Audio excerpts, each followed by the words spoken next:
the sunset in your eyes. Have you ever looked around and felt like you were in a wrong story? Someone wrote the script, cast the roles, set the stage, but forgot to give you a part that fits. Everyone walks the same, thinks the same, talks the same, and you try. You try to match their steps, laugh when they do, say what they expect to hear. Not because you enjoy it, but because it's easier this way. You don't want to be the reason they feel uncomfortable. You don't want to be the crack in their perfect reflection. So you smooth yourself out. At first, you tell yourself, it's okay, not a big deal. It's easier this way, right? You blend in, swallow the difference for the greater good.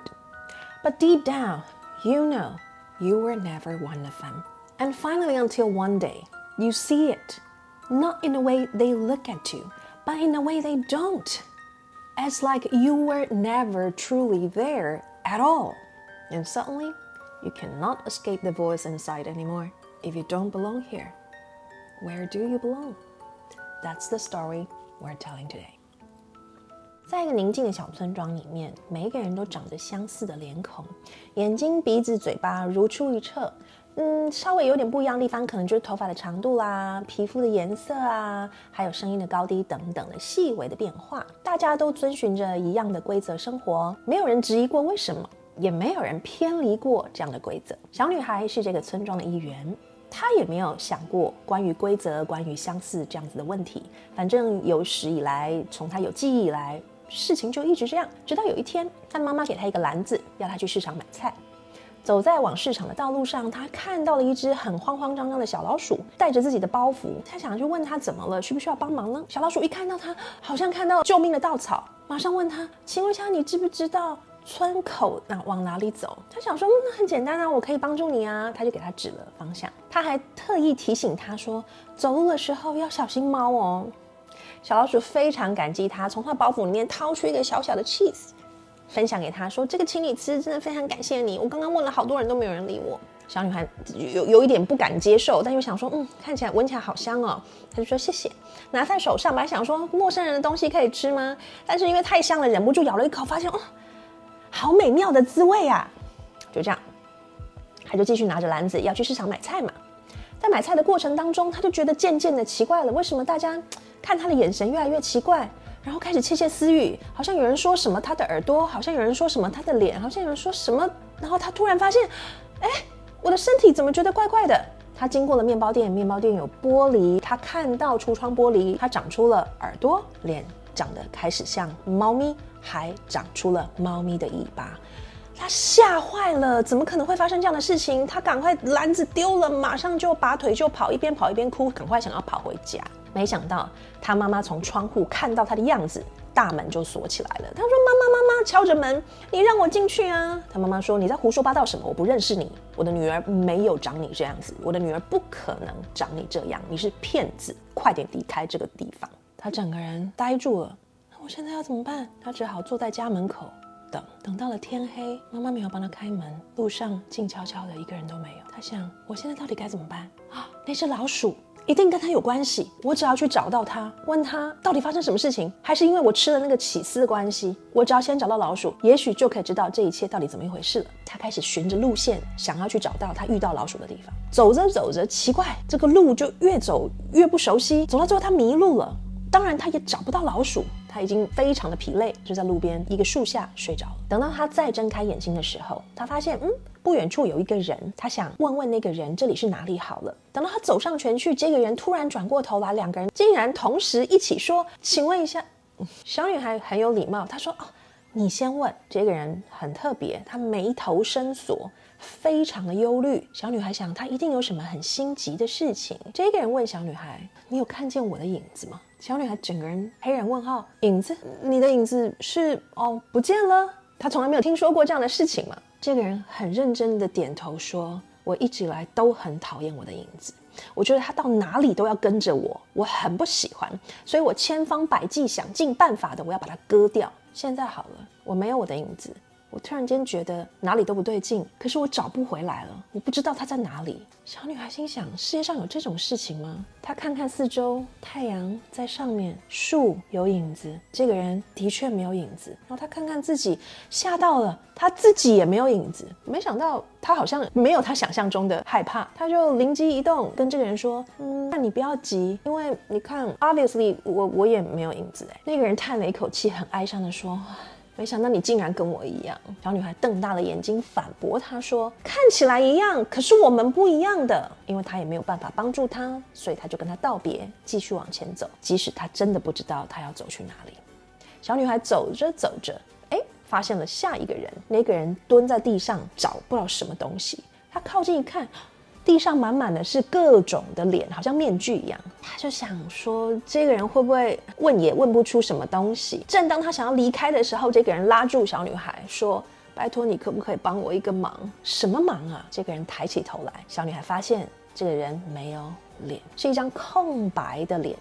原来地上那些是他的面具。这个人问小女孩说：“你能不能帮我看看哪一个脸才是我真正的脸？”小女孩继续黑人问号：“我又不认识你，我怎么知道哪一张脸才是你的脸呢？”在那个瞬间，小女孩突然有点紧张，她突然摸摸自己的脸，还好我的五官都还在上面。当然，她也无法帮这个无脸男的忙，所以她只好跟他道别，继续往前走。在这个同时，她抓了自己的耳朵，抓自己的尾巴，不知道为什么，就突然间觉得至少我好像跟刚刚都还是一样的。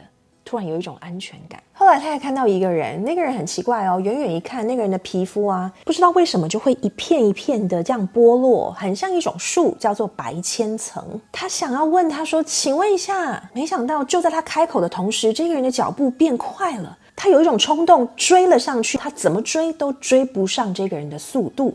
这时候风越刮越大，这个人就像一本书被翻开了扉页一样，所有的页数飘散在空中。小女孩在风中听见一个声音说：“拜托你，请你记得我最后的模样。”小女孩眼睛都睁不开，她觉得她一定要离开这场风，没想到她越想要跑离开，跑来跑去，她一直被卷回风的中心。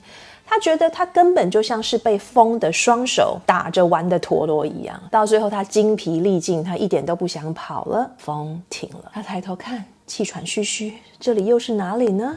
空气中弥漫着他从来没有闻过的味道，他的鼻子用力的闻，好好奇，好新鲜的感觉。他开始看见他从来没有看见过的景象。有的人呢，要说他们是人吗？他也不知道怎么称呼他们。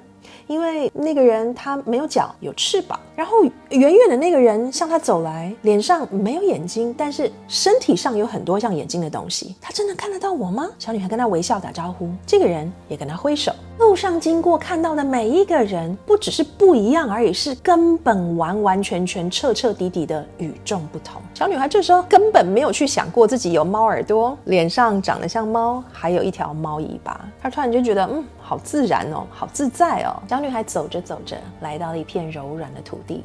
这个土地上没有人，她就坐了下来，还把鞋子脱掉，踩着柔软的土地，感觉到土地的温度跟踏实的感觉。她跟着躺了下来，好像回到了一个又熟悉又陌生的怀抱。可是这个怀抱有一种好奇怪的感觉，这种感觉就连她记忆中她妈妈的怀抱都无法相比。